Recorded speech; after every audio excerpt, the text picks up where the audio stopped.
Welcome to NCLEX Map, the platform where your journey to mastering infection control begins. Infection control isn't just about safety, it's about saving lives. Today, we're diving into the essential science behind isolation precautions, sterile techniques, and mastering PPE. Let's kick things off with the skill of donning and doffing PPE in the correct order. Always start with hand hygiene, then put on your gown, followed by your mask or respirator, goggles or face shield, and finally gloves. When removing PPE, take off gloves first, then gown, perform hand hygiene, and remove goggles or face shield, followed by the mask or respirator. Remember, always perform hand hygiene with alcohol-based sanitizer, unless your hands are visibly soiled. For C. difficile or norovirus, use soap and water instead. Now, let's review transmission-based precautions added to standard precautions. Standard precautions apply to all patients. Use gloves if there's contact with blood or body fluids. Add a mask, eye protection, or gown if there's a splash risk.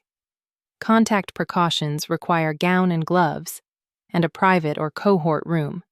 Think MRSA, VRE, RSV, scabies, or impetigo. Dedicate equipment and disinfect high-touch surfaces. For enteric contact precautions, use gown and gloves, wash hands with soap and water, and clean with bleach-based products. Droplet precautions require a surgical mask within 6 feet and eye protection if needed. Keep the door closed when possible. This applies to influenza, meningitis, and pertussis. Airborne precautions need a fit-tested N95 or PAPR in a negative pressure room with the door closed. This is crucial for TB, measles, and varicella. Protective isolation uses positive pressure rooms with HEPA filtration. Meticulous hand hygiene is essential. No sick visitors or fresh flowers, and avoid raw fruits for ANC less than 500. Always escalate to N95 plus eye protection, gown, and gloves during aerosol-generating procedures. Now let's talk about sterile versus clean technique. Sterile means sterile touches, sterile only. The sterile field must remain above waist level and in sight. Open sterile packages away from your body and drop items gently without reaching over the field. If the field becomes wet, unattended, or out of view, it's contaminated. Use sterile technique for central line insertion, urinary catheter insertion, and surgical wound care. Clean technique applies to daily patient care, medication administration, and simple wound care. Prioritization and cohorting are key. Never place immunocompromised patients with infectious ones. Airborne patients must be placed in negative pressure immediately. Cohort only if the same pathogen and drug susceptibility match. Avoid pairing C. diff with non-infectious diarrhea or respiratory infections with neutropenic patients. If any task violates isolation policy, stop and clarify.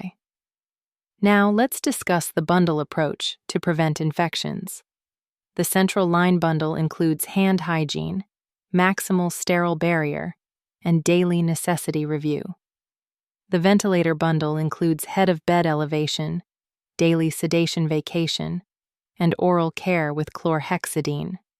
For urinary catheters, insert only when necessary and maintain a closed system.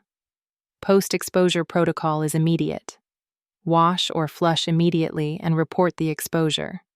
For TB exposure, follow screening and testing per facility policy. Environmental hygiene is vital.